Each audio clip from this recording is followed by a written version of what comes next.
Anthony Hartwig here with a Springfield Lady Girls basketball player profile. I'm joined by senior Kylee Kosek. Kylee, thank you so much for joining us today. Thank you for having me. And before we talk about basketball, we got to talk about your soccer and the standout that you are and the fact that you're playing at the next level. What did that moment feel like when you officially signed on the dotted line to play at the next level and all your kind of goals kind of came together? It was really exciting for me. Getting to play in college is something that I've kind of looked forward to for a long time now. But the fact that it's finally becoming a reality rather than just a dream is really exciting to me. What was the recruiting process like and how did you kind of come to the decision that you did? Well, the recruiting process with the pandemic and everything was kind of stressful. Going into my junior year, that's kind of when things start to take off recruiting wise for soccer. So playing club, like going into the spring season, that's big recruiting time for us. And I obviously didn't get to play any spring season last year. So it was kind of stressful going into the summer, not really having anything set in stone or like a good idea of where I wanted to go.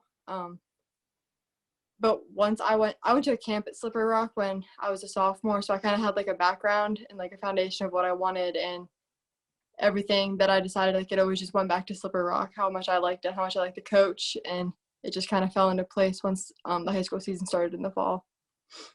All that stress is over. You are officially going to be at Slippery Rock. Yes. What's that do for you mentally to go into basketball season and you don't have to worry about any soccer recruiting and you know exactly where you're going and you can just focus on basketball?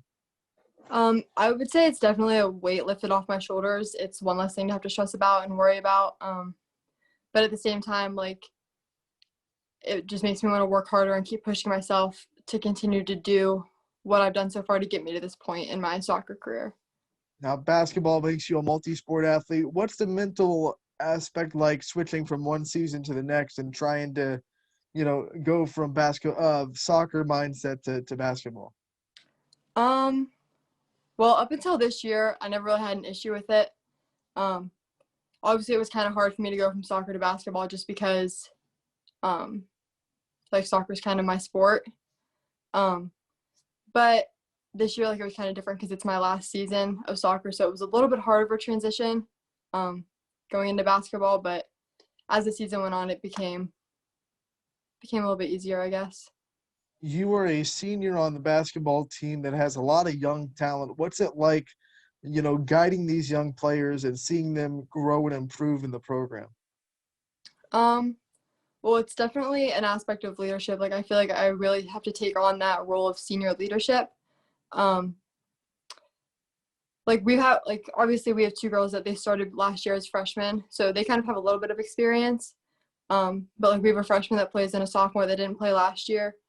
So I just feel like leading by example rather than verbally or like emotionally even is more beneficial and helps them more than it would be for me to just tell them what to do or like to get on them about things and keep their work ethic up. I feel like leading by example and me pushing myself makes other people want to push themselves as well. You guys have a really tough conference in the MVAC Scarlet Tier. Yeah. Everyone knows about Western Reserve and McDonald, but then you got Waterloo in there, Jackson Milton's in there. You got Lowville that can shoot really well. When you look at all the teams that you've played we start to focus on tournament time a little bit, how much does the grind of the MVAC really prepare you for tournament time? I would say that we probably have one of the hardest conferences in terms of girls basketball. Um, Especially with the size school that we are. I just feel like it's a very competitive league. But I really do feel like it's a good test for tournament time. Like, it really gets us ready and gets us to see what we're going to expect during the tournament. Want to take you back to a couple of weeks. It was a game at Lowville. You had a triple-double, and we don't see that a lot, Eliason, even with all the talent we have in the area. What was kind of that game like, and what worked so well to get so many stats up? You had I think 13 points, 11 rebounds, and 11 steals. So what was that night like for you? Well, I started off a little rough, a little bit slow. Didn't get a very good warm-up in, personally at least. Whoa. And I don't know. He called a timeout like halfway through the first quarter maybe. and it just kind of clicked and fell into place, and it just kind of started rolling from there, and I never really looked back. Now, we're used to seeing you put up those big numbers in the steal category. You got really quick hands. You're able to stay in front of people. How much pride do you put in your defense? I take a lot of pride in my defense. I've always considered myself more of a defensive threat in basketball than on the scoring front. I feel like my defense leads to me playing good offense. It kind of lights that fire. Even like as a team as a whole, like just this year, I feel like when we play good defense, our offense plays like we're just so much better. It's more fluent. There's more movement. It's just so much more natural. Talk about Coachschuler and what it's like being under him. I know he's been a part of that program for a long time. So what's it like being under a coach that kind of understands the program? You know he cares about it because he's been there for a while. And what's he like to be coached by?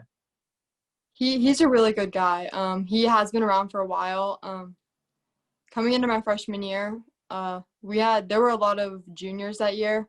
I didn't know that I was going to get to play very much, but he kind of built my confidence and told me like, okay, like, hey, like, you're good enough to play, like, but you have to start believing in yourself. And even just in practice, like little words of encouragement here and there, like he just started to really build us up, and it's really helped me become a better player, like emotionally, mentally, physically, like all of that.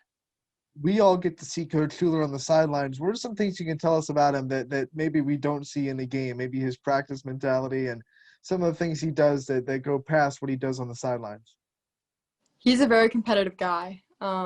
Nothing that we do is ever without competition. It's always who can be the best at this, or what team can be the best at this. Can you win your one-on-one matchup? It's just like the little competition things that he really likes to put a focus on. He also focuses a lot on like the mental aspect of sports rather than just the physical, like you gotta bully people, push them around, like all that kind of stuff. He really focuses on like thinking that you can do it, being confident in yourself, like thinking about the positive side of things rather than just always pointing out the negatives. And he really tries to build us up on things that we do very well. You talked about your freshman season. When you look back now that you're a senior, what are some biggest differences from Kylee as a freshman to Kylee as a senior? I've definitely become more of a scoring threat offensively. That's for sure. My freshman year, I did not score many points. I think the most points I scored my freshman year in a game was like 4 or 6. But now I just feel like I've really taken control of the offensive front, maybe. Not that I wouldn't say that I would score the most points or have the most assists or offensive rebounds or anything like that, but I feel like overall, like in the game, I do things that kind of go unnoticed that make a big impact in the long run. Nate, that's a perfect segue because you do run the point, and a lot of the point guard stuff goes unnoticed. You know, being able to run the offense, being able to get people where they need to be.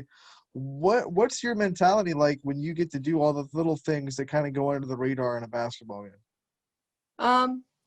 I don't want to say it gets frustrating sometimes, but sometimes it goes overlooked or unnoticed. And when I do end up getting credit for little things or like that extra pass, it feels good to like that people notice, okay, like she could have taken that shot, but instead she made the extra pass to her teammate for a wide open shot. So just little things like that people do start to notice really makes a difference. You start to get to the end of the regular season. What are some of the team goals that they have set for the end of the season and what you guys want to accomplish? Well, obviously we would really like to make a pretty decent tournament run. Our seeding was pretty good this year. We got a pretty good spot in the bracket. I don't want to look too far ahead. I like to take it one game at a time. But I don't know. I think we have a pretty good chance at making it decently far this year. When you look back at your whole career as a Springfield Tiger and as an athlete, you know, in multiple fronts, what makes you proud to wear the orange and black and to be a part of that school system and just to represent Springfield? I would probably just the pride that people take in being a Tiger, like the community support that we get, the support we get from our teachers and from other students, and even just among different sports teams. Like I feel like there's just so much support for everybody that it makes being a Tiger something special. As an athlete and as part of the Tiger athletic community, what was it like seeing the football team have so much success the last 2 years and to kind of be a part of the community of athletes at Springfield and watch them do what they were doing? It's pretty amazing, honestly. You always see that stuff like in the news and articles and stuff like on Twitter, and you never think like, oh, like that could I wish that could be us. But for the last 2 years, it has been. And like to think that like I go to school with these kids, I'm friends with these kids, I see them on a day-to-day basis, I work with them in class. Like it's just crazy to me to think that just a small group of kids could have such a big impact and do so much in such little time together. You've said it before. You're pretty competitive. You have to be to play at the level you do. Does it raise the bar for the other sports when they see the football team go and be so successful, and now the other athletes think, well, hey, it raises the bar for the standards at Springfield? I think it does. I think we kind of push each other in different ways. So like one sport makes a run, and then like those same athletes carry over into other sports, and it makes them want to go far in that sport, and it pushes them to do so much better in there, work harder, and play as hard as they can, and all this stuff. And I just think overall, it's a very competitive. We're a very competitive school, I would say, whether or not it's amongst each other, but just as a whole, like we just have that drive to win that I feel like some schools might not have. COVID has made this such a crazy season. What's been the hardest thing for you personally, dealing with all the COVID restrictions and the things that basketball and even soccer has had to go through? Um, Probably the restriction of fans. It's at soccer games especially, like we're used to kind of like a not necessarily a full stadium, but like a fuller stadium. With all of like our friends, some of the football boys come over after practice, like just different athletes that come and support each other. Even like grandparents, distant relatives, like they always come out and see us. And with this year, they weren't able to. With basketball, it's even harder to get people to come because we only get so many tickets because of limited gym capacity. So I just feel like the support, like the outside community support, has really kind of not really taken a hit, but it's been more verbal and like on social media than it has been like physical support. That means you've had to kind of build up the energy yourselves as the team. What kind of ways have you tried to build energy internally with no limited fans in the gym?